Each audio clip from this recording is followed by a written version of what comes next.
Assalamualaikum warahmatullahi wabarakatuh. Baik, pada kesempatan pagi ini saya akan menjelaskan tentang hadis mu'allaq.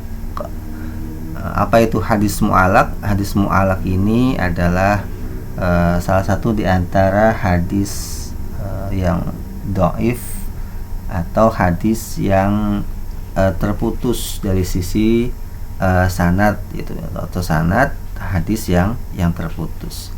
Maka untuk lebih jelasnya kita lihat bahwa hadis mu'allaq itu secara bahasa itu artinya adalah ya diambil dari isim maf'ul dari kata allaqa, ya.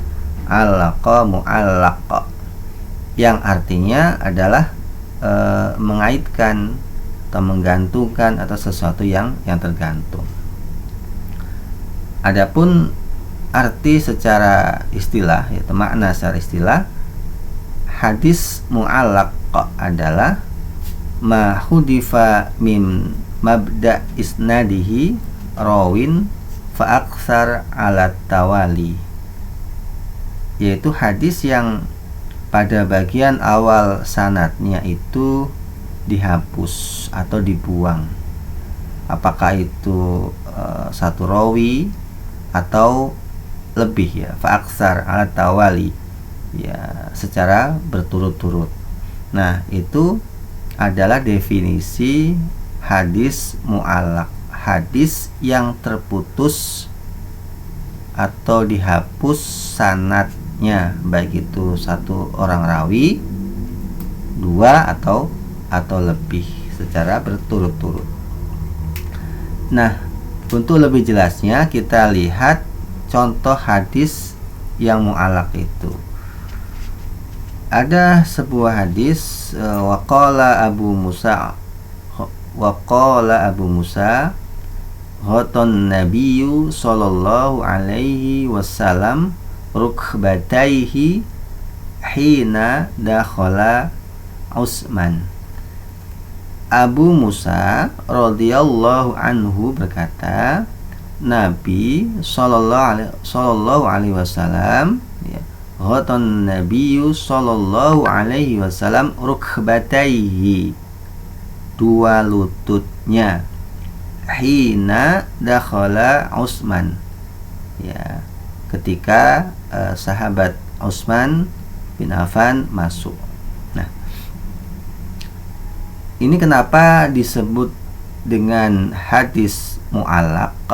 Nah, ketika kita melihat makna hadis mu'allaq yang di atas, maka pasti ada sanad yang terputus, ya. Nah, ternyata memang hadis tersebut itu mu'allaq karena ini diriwayatkan oleh Bukhari bahwa hadis tersebut sanadnya itu dihapus atau tidak disebutkan, atau Bukhari telah membuang semua sanadnya kecuali sahabat, yaitu Abu Musa al-Asy'ari. Nah, Abu Musa al-Asy'ari. Nah, maka karena sanadnya itu dihapus atau dibuang atau tidak sebutkan, maka itu termasuk yang hadis yang munqati, ya, yang munqati atau terputus. Maka hadis itu termasuk hadis yang mu'allaq karena sanad hadisnya karena sanad hadis tersebut terputus. Nah, dan mungkin ada pertanyaan, ini kan hadis Bukhari, ya, bukankah hadis itu sahih semuanya? Nah, kan mungkin ada pertanyaan seperti itu. Nah, hukum hadis mu'allaq dalam kitab Shahihain, ya, hukum yang tadi di mana hadis mu'allaq adalah hadis yang tertolak, itu adalah untuk hadis mu'allaq secara umum. Namun apabila hadis mu'allaq terdapat dalam kitab yang menyebutkan hadis sahih saja seperti Sahih Bukhari dan Muslim, maka dia punya hukum tersendiri. Ya, misal sebagai berikut.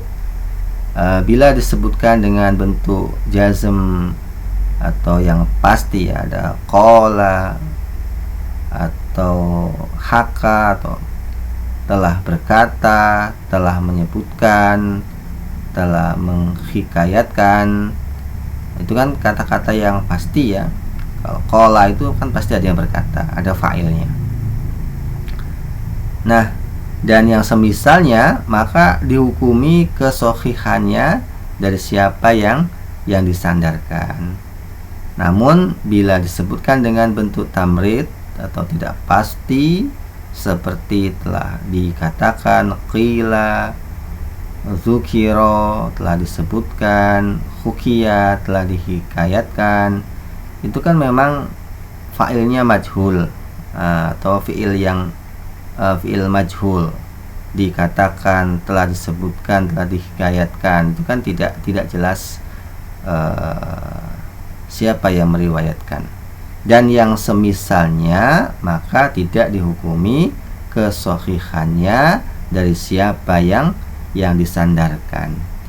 Nah, mudah-mudahan sekilas tentang hadis mu'allaq ini bisa dipahami, dan mudah-mudahan untuk lebih menguatkan kembali ketika kita belum paham, bisa melihat referensi yang lain, sehingga mudah-mudahan Allah memberikan kemudahan bagi kita untuk memahaminya.